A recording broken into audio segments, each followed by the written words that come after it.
Selamat datang kembali di channel Ray Konoha. Beberapa hari yang lalu ada sebuah video yang beredar viral di media sosial di mana seorang wanita dengan mirisnya tertimpa speaker sound horeg ya. Jadi sound horeg ini benar-benar momok ya, benar-benar meresahkan ya. Kenapa sih harus ada sound horeg? Kenapa sih suara itu harus bergetar seperti itu, bahkan memakan korban? Tidak hanya kali ini aja yang memakan korban. Ada banyak kok korban-korbannya, seperti misalnya ada tiang listrik yang terganggu, ada yang pohon yang tumbang dan lain sebagainya. Ada masalah ya tentang sound horeg ini. Ada warung yang terganggu, ada yang pecah kacanya dan sebagainya. Tetapi tetap aja ya ngeyel gitu. Selalu ada yang namanya sound horeg. Dan mirisnya lagi, wanita itu terluka. Bayangkan ya, benar-benar ditimpa gitu, ditimpa sama speaker yang banyak tuh, langsung seperti bonyok gitu ya. Aduh, miris sekali ya, sangat-sangat ya, sangat prihatin ya saya melihat kejadian-kejadian seperti ini ya. Hal-hal seperti ini nggak bisa kita pikirkan secara mendalam, karena gini guys ya, ada pepatah lama yang mengatakan bahwa kebiasaan itu belum tentu benar, tapi yang benar itu yang perlu kita biasakan. Dan kebudayaan, termasuk kebudayaan sound horeg ini, belum tentu benar, namun yang benar yang perlu kita biasakan. Ini semacam kebiasaan. Budaya itu belum tentu benar, tapi yang benar itu yang perlu kita budayakan, termasuk sound horeg ini. Nah, yang jadi pertanyaan, bagaimana sih asal muasal daripada sound horeg ini? Kenapa ada sound horeg? Awalnya gimana? Sebenarnya awalnya itu karena berhubungan dengan keagamaan. Ya, tahun 2000-an awal ya, sound horeg ini digunakan untuk apa? Untuk pengumuman seperti sholawatan ya, seperti pengumuman hajatan ya. Tapi khususnya di Jawa Timur ya. Kalau di Jawa Barat mah agak jarang ya yang berbau sound horeg ini. Awalnya memang sesimpel itu, ya sederhana itu, untuk pengumuman. Tapi seiring berjalannya waktu, sound horeg ini digunakan untuk apa? Untuk hal-hal yang komersial ya, cari duit, cari makan dan sebagainya. Sehingga apa? Sehingga sampai sekarang yang terjadi ya, atau sering bermasalah, atau sound horeg ini sangat-sangat meresahkan. Nah, yang jadi pertanyaan selanjutnya misalnya, berdasarkan antropologi, kenapa ya? Kenapa warga Konoha itu atau orang Indonesia itu sangat suka dengan suara yang sangat-sangat keras? Kenapa? Termasuk sound horeg ini. Jadi kita kesampaikan dulu ya masalah sound horeg ini. Kita ngambil dari pemikiran-pemikiran yang lebih luas gitu ya. Cakupan-cakupan yang lebih luas. Kenapa di Indonesia itu suka hal-hal yang berbau suara yang keras? Apa alasannya? Ya, termasuk sound horeg. Alasan yang paling masuk akal itu karena tradisi ritualistik. Hah? Apa hubungannya tradisi ritualistik dengan suara-suara yang keras seperti suara speaker, sound horeg ya? Kita kan sering mendengar suara ya, karena dulu saya tinggal di daerah perumahan ya, perumahan yang tidak terlalu elit-elit amat. Dan tiap pagi suara musik, aduh, memekik sampai ke telinga. Bahkan kalau ada bayi bisa terganggu. Padahal kan ada handset. Kalau dia pengen nih dengerin suara lagu ya, dia kan bisa pakai handset tanpa mengganggu orang lain. Itu prinsip orang yang normal biasanya. Tapi di Konoha kan banyak orang yang nggak normal, di luar normal.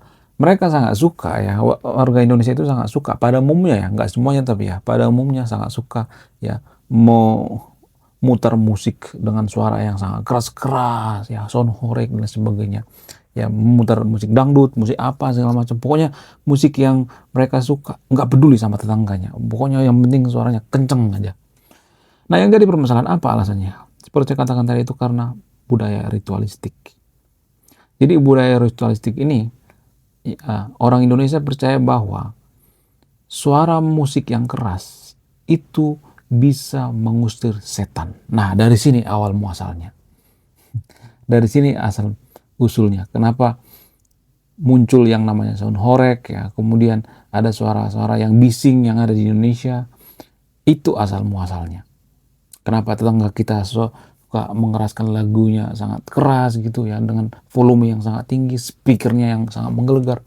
Itu alasannya. Kita ambil contoh misalnya, contoh yang paling sederhana, ya. Di Bali misalnya ada yang namanya ogo-ogo ya, acara karnaval ogo-ogo kan menggunakan suara yang sangat keras.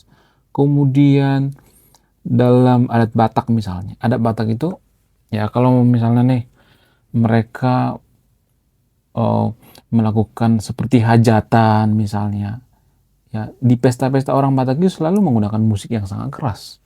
Ya.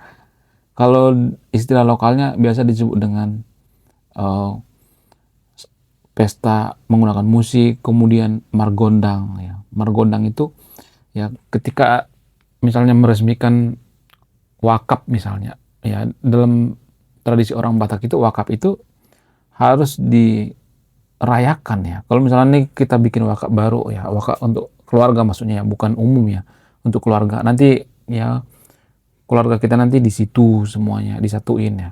Nah, kita bangun wakaf misalnya, terus kita pagerin, terus pakai semen, pakai marmer, pakai apa segala macam. Nah, ini dirayakan biasanya dengan cara margodang ya. Margodang itu menggunakan musik yang keras banget ya. Bahkan sampai ke penjuru desa ya, seberang desa itu kedengaran suaranya. Ya kalau saat pesta-pesta sekalipun menggunakan mikrofon dengan suara yang keras, kemudian menggunakan musik ya, manortor itu ya. Orang Batak itu biasanya seperti itu, manortor menggunakan musik apa? Musik Batak, Toba ya. Musik tradisi orang Batak. Itu juga suaranya sangat keras ya. Ada lagi ya. Orang Jawa juga seperti itu menggunakan gamelan ya. Kemudian wayang kulit dan lain sebagainya. Ada kok ya tradisi-tradisi semacam itu menggunakan musik yang sangat keras. Sehingga ini kebiasaan ya. Ini semacam membudaya. Makanya saya mengatakan tadi, apakah budaya itu harus dilestarikan? Menurut saya enggak, karena budaya itu buatan manusia, bukan buatan Tuhan. Ya. Budaya itu belum tentu benar. Maka yang benar yang perlu kita turuti. Ya, budaya itu belum tentu benar. Ya, yang benar yang perlu kita budayakan. Ya, jangan kebalik ya guys. Kemudian dalam cara pemanggilan kekuatan magis misalnya. Jadi orang Indonesia itu kan rata-rata masih percaya yang namanya kekuatan mistik, magis dan sebagainya. Ini yang susah dihilangkan oleh orang Indonesia. Makanya nggak maju-maju. Budaya, logika, mistika. Jadi cara memanggil arwah, roh dan sebagainya menggunakan musik kan. Sehingga apa? Sehingga nyalakan musik yang sangat keras dan ini membudaya sampai sekarang ya. Ini secara antropologi ya, jarang loh orang ngebahas hal-hal seperti ini secara mendalam. Ini secara mendalam ya, secara antropologi. Apalagi alasannya kenapa orang Indonesia itu sangat suka dengan suara yang sangat keras gitu. Alasan selanjutnya misalnya karena budaya kolektivitas. Apa itu budaya kolektivitas? Jadi gini, orang Indonesia itu sangat suka yang namanya berkelompok-kelompok ya, berkelompok-kelompok, berkomunitas-komunitas ya. Makanya orang Indonesia itu sebenarnya sangat nasionalis ya. Ya, bahkan nasionalis ini disalahgunakan. Orang Indonesia itu sangat nasionalis. Itulah alasannya kenapa kita sering melihat kejadian-kejadian di sosial media itu ya, banyak netizen Indonesia itu yang menghujat ya. Kenapa mereka menghujat? Apakah mereka tahu permasalahannya? Enggak. Tapi apa? Karena tradisi nasionalis, budaya nasionalis. Jadi budaya nasionalis itu kan seperti pedang bermata dua ya. Bisa digunakan untuk hal yang baik, bisa digunakan untuk hal yang buruk. Nah, sialnya keseringan ya netizen warga Konoha itu menggunakan nasionalis ini untuk hal yang buruk ya. Misalnya nih ya di sosial media ada yang menghujat si A misalnya. Ya. Contoh misalnya kasus Jessica Cyanida misalnya. Jessica Kumala Wongso. Dulu kan itu dihujat habis-habisan, dihujat mati-matian. Tapi setelah dia dinyatakan tidak bersalah, kemudian dikeluarkan dari penjara, sekarang beda lagi kan? Beda cerita lagi kan? Sekarang dibaikin. Jadi kenapa dulu dihujat? Apa alasannya? Karena ikut-ikutan sebenarnya. Karena budaya kita itu budaya kolektivitas. Kita nggak tahu sebenarnya apa masalahnya ya. Kalau orang menghujat ya kita ikut menghujat itu. Itu namanya nasionalisme, gotong royong. Jadi, ini sialnya kalau kita tuh terlalu nasionalis tapi tidak memikirkan jangka panjang gitu. Warga Konoha kan seperti itu. Kalau misalnya nih kita menghujat, misalnya dulu kan Microsoft itu pernah dibully ya mati-matian sama orang Indonesia. Kemudian wasit pesepak bola yang pernah uh, yang pernah bikin, ya bukan bikin sebenarnya, yang pernah dihujat oleh orang Indonesia yang saat itu timnas kalah.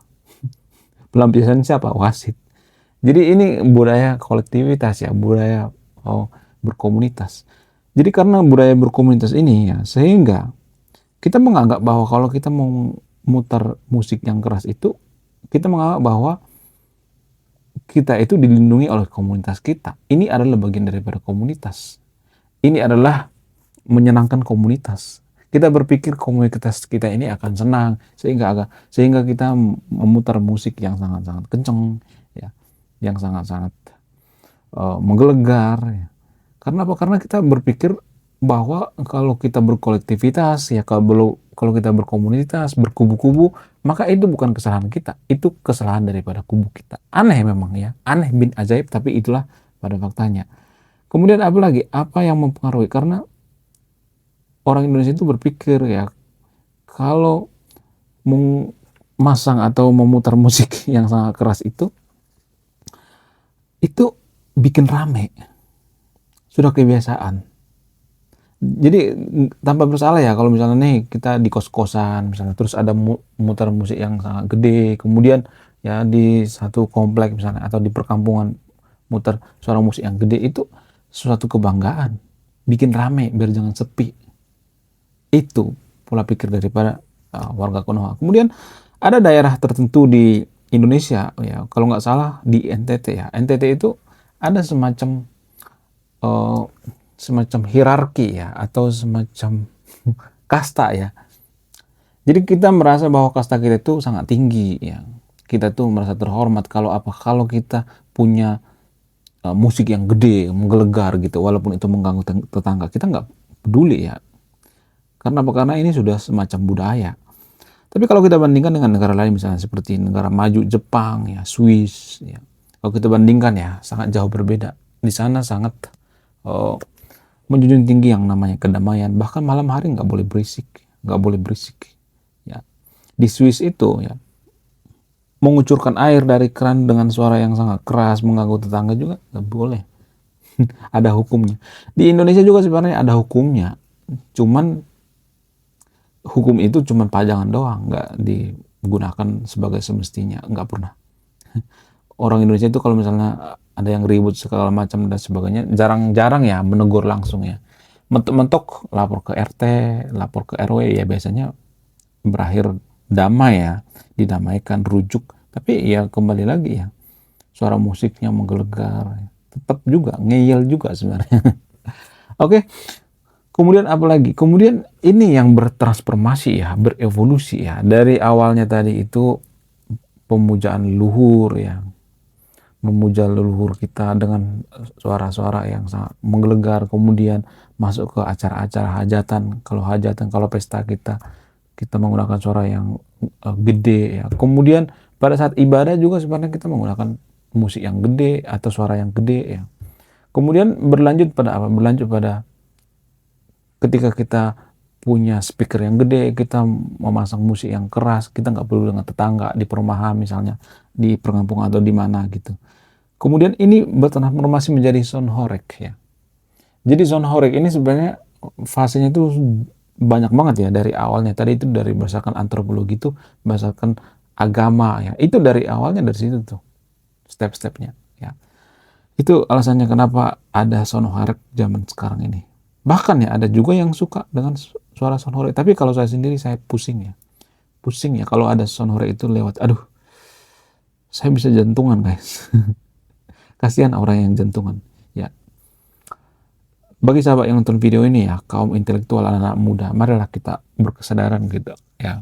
Kalau bukan kita yang berubah, siapa lagi? Seperti yang saya katakan tadi itu ya, kebudayaan itu belum tentu benar, tapi yang benar itu yang perlu kita budayakan. Sekian video ini, terima kasih sudah menyimak. Mohon ditanggapi di kolom komentar. Bagaimana tanggapan Anda? Saya Ray Konoha, salam rasional.